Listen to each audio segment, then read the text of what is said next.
You're joking, aren't you? It's the Teesside Chef.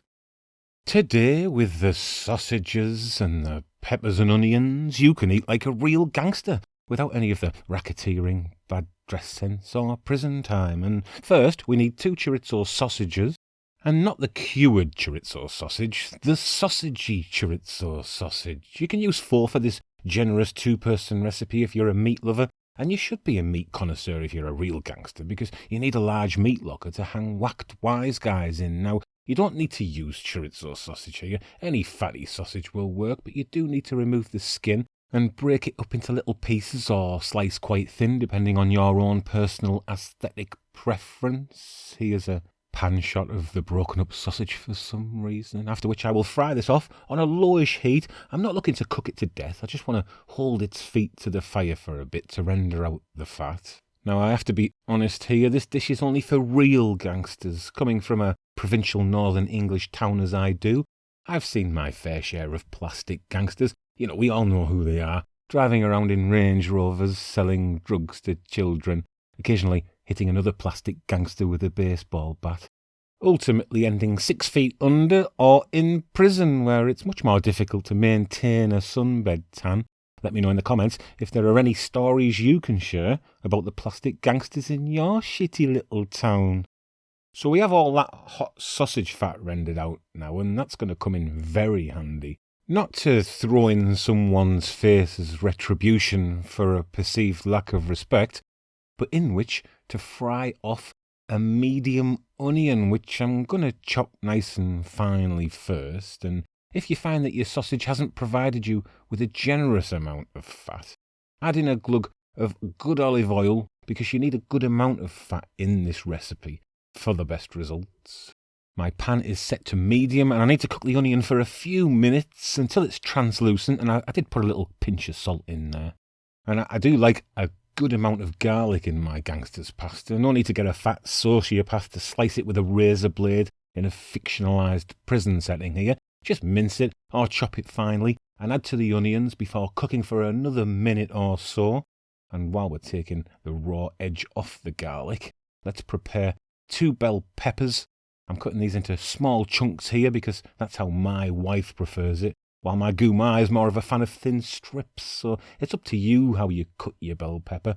Friday nights I cut chunky, and Saturday nights I cut into thin strips. And before I put the peppers in the pan, I'm going to whack the heat up to high before the old flash fry. This prevents the peppers going in there and cooling everything down to a crawl. I'll give that a good toss together, and maybe even get a bit of colour on those peppers if I'm lucky, but that's not my main motivation. And after a couple of minutes of frantic frying, I'll knock the heat back down to medium-low and add my pre-cooked sausage back into the pan to warm through before taking care of my other ingredients. So now that I have given that a good stir to incorporate, let's press on and build up these flavours, beginning with a tablespoon of tomato puree, a standard-sized tin of chopped tomatoes, 1 tablespoon of Worcester sauce or soy sauce, or even balsamic vinegar if you don't have Worcester sauce, a generous teaspoon of salt, and of course a good pinch of black pepper. And we're going to need some dried herbs. I'm going in with a level teaspoon of dried thyme, a level teaspoon of dried oregano, and a heaped teaspoon of dried basil. A couple of optional extras at this juncture could include some chili flakes or a couple of tablespoons of finely grated Parmesan cheese. But in any event, a little sweetness will be required, and I'll add in here 3 tablespoons of grape juice, which adds a nice fruity note, but you could go in with a little red wine for a more sophisticated flavour.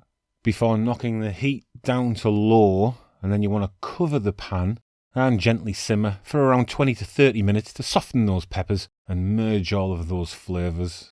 And about halfway through this gentle simmering process, you can stick your pasta on. And as always, you want to check for seasoning. And if you find the sauce getting a little bit dry, add in a little of your pasta water until your sauce offers you a level of viscosity you can't refuse.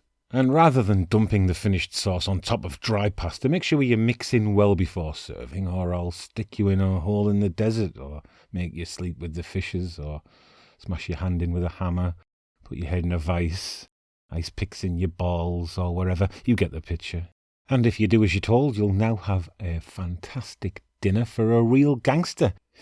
Not a provincial plastic gangster or local hard man, a real gangster.